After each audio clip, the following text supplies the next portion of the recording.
the prince suddenly heard the girl calling him a fool. Enraged, he wanted to confront her, but realized she hadn't spoken just now. The prince began to suspect he could hear the girl's thoughts. Just then, a concubine arrived with tea to pay her respects. He praised her good manners. But suddenly, he heard the girl calling the concubine a scheming woman, because the concubine would fake a tea spill to frame her. The prince immediately retorted, saying the concubine would never do such a thing. The concubine asked in confusion what had happened. The prince could only smile awkwardly. However, as the concubine offered tea to the girl, he was shocked to see the teacup actually tip over. The concubine tearfully accused the girl of spilling it deliberately out of jealousy. She believed the prince would defend her. Meanwhile, the girl was not surprised at all, and she also believed the prince would scold her next. But unexpectedly, the prince pushed the concubine away hard. He halved her monthly allowance, as punishment for false accusation. Hearing this, the girl thought for the first time that the prince seemed to have some sense, the prince proudly lifting the corner of his mouth. The next day, the scheming concubine sneaked into the study, and deliberately stepped on the prince's battle flag to damage it. She was sure the girl wouldn't be lucky this time.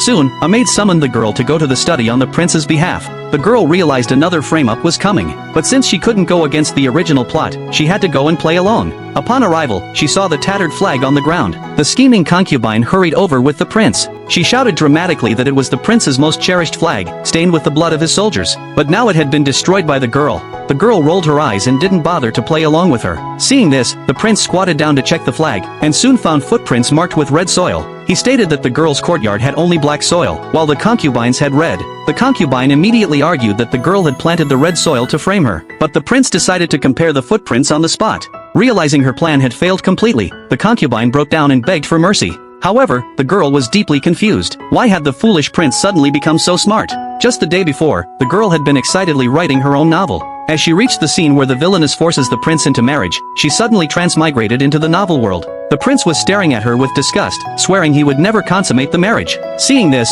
the girl felt even more disgusted, and declared she didn't want to marry him either. But as she left the bridal chamber, the system she had created appeared, demanding that she must complete the marriage consummation task. Forced to return, the girl sincerely apologized to the prince, blaming her pre-wedding jitters. She then brought out wedding wine, promising that as long as the prince drank it, she would never bother him again. The prince immediately pointed out that there must be something else in the wine. The girl denied it, saying it was impossible. She picked up a cup of wine and drank it. Before the prince could react, she kissed him forcefully to make him drink the wine too. The next second, both of them fainted on the ground.